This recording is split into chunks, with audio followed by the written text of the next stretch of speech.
Today, I'll be updating my 2024 electoral map prediction. We're now halfway through August, and in less than 3 months, the next president will be chosen. So, today, we're going to see where Kamala Harris and Donald Trump stand on the path to 270 electoral votes. We're going to begin by filling in the solid states for both candidates. These are states that either Harris or Trump are going to win by at least 15 percentage points. And so we're going to begin with the safe blue states, which are Washington, California, Hawaii, as well as Vermont, Massachusetts, Connecticut, Rhode Island, Maryland, the District of Columbia, and the 1st District of Maine. For Trump, he is on track to win the states of Alaska, Utah, Wyoming, Idaho, Montana, North and South Dakota, nearly all of Nebraska, along with Kansas, Oklahoma, Missouri, Arkansas, Louisiana, Mississippi, Alabama, South Carolina, Tennessee, Kentucky, West Virginia, Indiana, and the 2nd District of Maine. And so, with these solid states filled in for both candidates, Trump leads with 126 electoral votes to the vice president's 109. Next up, we have the likely states that will go to either candidate by margins between 7 to 15 points. I have updated my rating system to be more practical, and so we're going to begin with the likely states for Kamala Harris, starting off with a few obvious ones. States like Oregon are still going to go blue, even if they're slightly more competitive. Kamala Harris can probably come out with around a 12-point victory. In 2016, Biden won the state by 16. However, it did only go to Clinton by 11. We also have the state of Illinois, a state that Harris is probably going to win by just under 15 points, along with Biden's home state of Delaware. Delaware is not as blue as you might think. Hillary Clinton won it by a likely margin in 2016. Joe Biden barely won it by a solid margin in 2020. We also have New Jersey, a state where Democrats are very unpopular right now. Typically, this would be a safe blue state. However, Bob Menendez has really done a lot of damage for Democrats. He is still a sitting member of Congress. He is still in the U.S. Senate. He'll resign pretty soon. However, the Senate race to replace him is a lot more competitive than a race in New Jersey should be, and that is going to rub off on the presidential election as well. Kamala Harris is not going to win this state by over 15 points. We also have New York. Its 28 electoral votes are going to be more competitive than normal as well. Even though Joe Biden carried the Empire State by 23 points last time, we have a lot of very unpopular figures in the Empire State. Kathy Hochul, the governor, along with Eric Adams, the mayor of New York City, they're both highly disapproved of. And just a few years ago, Andrew Cuomo resigned for sexual harassment. So looking at these likely states, a lot of it is because Democrats simply aren't in the position they were in 4 years ago. In Oregon, the governor's election went down into the single digit margin. Same thing in New York, and we have a single digit Senate race right now in New Jersey.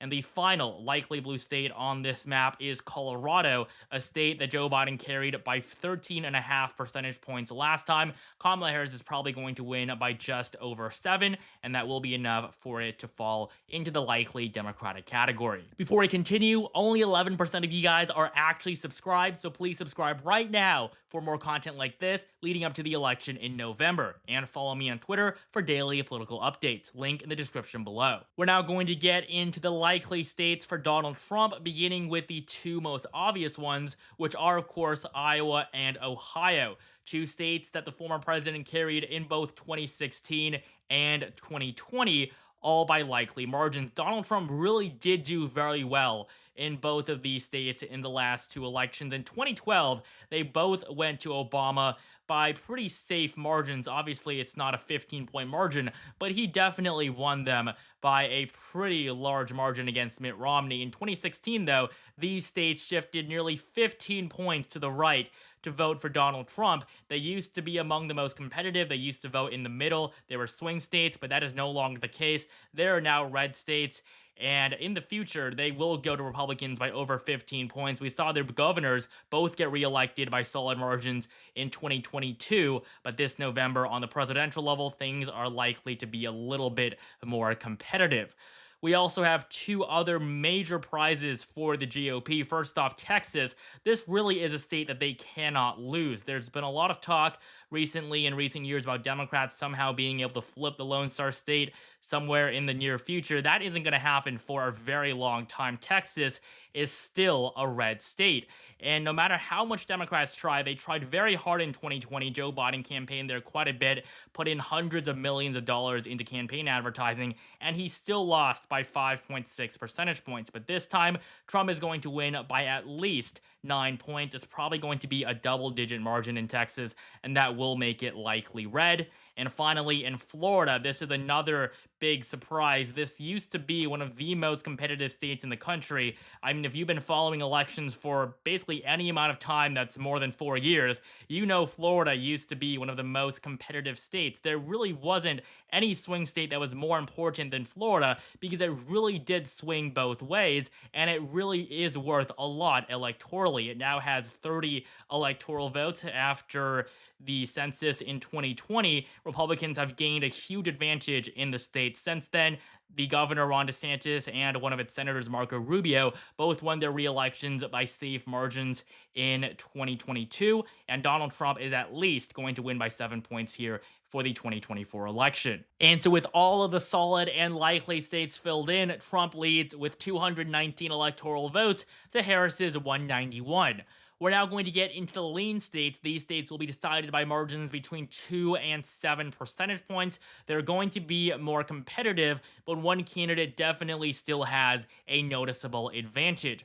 And so starting off, the first lean state for the Harris-Walz ticket is going to be New Mexico. New Mexico is a state that Democrats have won in the last few elections. The last time it voted red was 2004 when George W. Bush very narrowly carried the state. In 2016, Clinton won by 8 points, and in 2020, Biden by 11.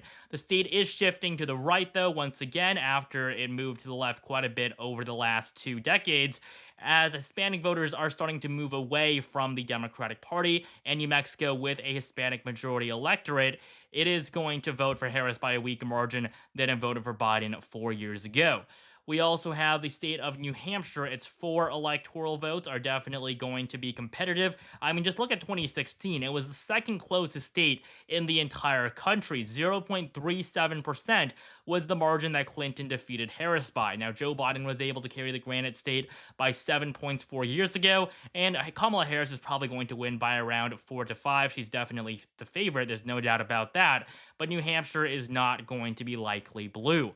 We also have the state of Maine as a whole. It has 2 electoral votes from the at-large vote, not really too important electorally. It went to Biden by 9 points, but considering Kamala Harris isn't performing even close to as well as the incumbent president was last time, I'm going to place Maine into the lean blue category, but still Kamala Harris remains the favorite to carry the state. We also have Virginia, 13 electoral votes. Virginia has been shifting to the right. There was a 10-year period where not a single Republican was elected to any statewide offices in Virginia. Biden carried the state by a double-digit margin in the last election, but this time it is going to be closer. Republicans have gained ground there. They now have a governor in Virginia. Glenn Youngkin was elected just 1 year after Biden won his race. He was elected in 2021. And the GOP had shown signs of improvement in polling for the 2024 election so far. Before Biden dropped out, if he had stayed in the race, Trump was going to win Virginia according to the polling average, and Kamala Harris isn't polling as well in Virginia, nearly as well as Biden was in 2020. So the state of Virginia is also going to be lean for the vice president. And the final lean state to go to Harris is going to be Minnesota. This is Tim Walz's home state. Walz was recently chosen to be Harris's running mate. He's the incumbent governor of the state, elected in 2018 and re-elected in 2022. In 2022, he only won his re-election by 8 points. And with him on the ticket, the presidential race is obviously going to be more competitive than these governor's elections. And Walz is an okay candidate. He definitely helps Harris here. However, Minnesota just 8 years ago was a tilt Democratic state. Joe Biden did do well, barely winning it by 7 points in 2020. I don't see Kamala Harris doing better than Biden did 4 years ago, even if she has Walz as her running mate. And so Minnesota is going to be the final lean Democratic state, and this will give the Harris ticket 225 electoral votes. Now, moving on to the lean states for Trump, I'm going to begin with North Carolina. The Tar Heel state was a tilt state in the last election. It went to Trump by just 1%. But today, the former president is the heavy favorite. He can win it by around 4 percentage points. Everybody thought that Joe Biden was going to flip North Carolina last time, but he did not end up doing that. He did win Georgia, which was an even bigger surprise. But North Carolina isn't shifting to the left anytime soon. Democrats have only won the state once since 1976, and that was when Barack Obama was elected. And even then, he only carried the state by a third of a single percentage point. So North Carolina is going to be our first lean state going for Donald Trump. Next up, we have Georgia, which is another relatively competitive state, but Trump still maintains an advantage here. He barely lost it in 2020. It was a quarter of a percentage point, and considering that Kamala Harris is doing much worse than Biden was in 2020, it's going to be very difficult for Harris to win a state like this that Donald Trump was so close to winning last time. Now, in 2016, Trump carried Georgia by 5%, and so he's going to pretty much win it back without too much trouble. Georgia fundamentally is a red state. Brian Kemp was reelected in 2022. He's the governor. He was a Republican. He was reelected by a likely margin, and Trump is at least going to win by a lean margin. We also have Arizona, another state that was very close in the last election, and with the same logic, I mean, Kamala Harris, who chose a Rust Belt governor, Tim Walz, is going to provide no boost to her in these Sun Belt states, and so the state of Arizona is also going to be lean Republican. There's no doubt that Trump is the favorite to win back a state that he carried by nearly 4 points 8 years ago. Arizona has been a Republican state since the 1990s. Democrats have recently made some gains, but on the presidential level, it's going to remain competitive, and it's unlikely the Democrats hold on to the state despite winning it last time. We also have Nevada. This is the last state in the Sun Belt, and basically what you can see here is that Kamala Harris went very much into the idea of choosing a Midwestern governor, but by doing so, she basically gave up on the Sun Belt, where Trump has been leading for many months now. The former president is the clear favorite in swing states like North Carolina, Georgia, Arizona, and even Nevada, a state that the GOP hasn't won since 2004. Trump has lost Nevada in both of the last two elections, the Silver State going to Clinton and Biden by the exact same 2.4% margin. And today, Trump is on track to winning Nevada by around 3 percentage points. So it's going to be another lean state added to the Trump column. We're now left with just the 3 Rust Belt states, and these are 3 states that are critical for the Harris campaign. If she loses even just one of them, Trump will get over 270 electoral votes. So it's really here where the election will be decided. Even if Trump wins all the Sun Belt battlegrounds, he still has to win at least one of these competitive Midwestern states. And so Wisconsin, Michigan, and Pennsylvania make up what was formerly known as the Blue Wall. It was called the Blue Wall because they consistently voted blue and helped Democrats win elections all the way from the 1988 election when Wisconsin went to Michael Dukakis, and 1992 when Clinton carried all 3 of the states. Ever since then, they voted blue in every single presidential election up until 2016 when Hillary Clinton lost all 3 of them. And that was when these states really started to become competitive. Yes, Joe Biden won them back in 2020, but they were still by very narrow margins. Donald Trump was a great candidate for the Midwest. You know, you can attack him personally. There are issues with him as a candidate, obviously, but he really has performed incredibly well in the Rust Belt. I mean, just look at 2012. Nearly the entire region was blue. Not really a single state was that close. Indiana was the only Republican state 12 years ago. Fast forward just 4 years in 2016, Trump flips Iowa, Ohio, Pennsylvania, Michigan, Wisconsin, and even Minnesota is a tilt state. The only state that went to Hillary Clinton by more than 2 points was the state of Illinois, which of course has Chicago. And so Donald Trump really has done well. Yes, he lost the 3 upper Midwestern states in 2020, But Joe Biden was in a very good position. The economy wasn't great toward the end of Trump's term. We were still very much in the COVID-19 pandemic, and we don't have that anymore. It's now Biden that is in the White House along with Kamala Harris. Democrats are going to be blamed for the issues in our country, and that is why Trump is in a very good position right now to win back states like Wisconsin, Michigan, and Pennsylvania. And so starting off in Wisconsin, this is going to be the final lean state on our map. Michigan and Pennsylvania are currently favored to go to Trump as well. He's been leading in the polls for quite a few months now. Yes, things are tightening up. That's why they're going to be tilt for the GOP, decided by margins less than 2 percentage points. JD Vance is, of course, from Ohio, which neighbors both Michigan and Pennsylvania. He basically cancels out any advantage that Kamala would have with Tim Walz as her running mate, with him being the governor of Minnesota.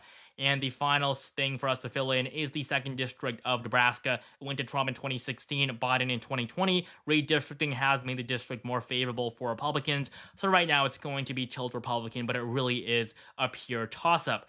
And so based on our current forecast, Donald Trump and JD Vance are on track to win the election with 313 electoral votes, while Kamala Harris and Tim Walz will pick up just 225. This will make the Harris-Walz ticket the worst performing Democratic ticket since 1988. Thank you guys so much for watching. Make sure you like, comment, and subscribe right now for more content like this leading up to the election in November, and join my Discord server, link in the description below.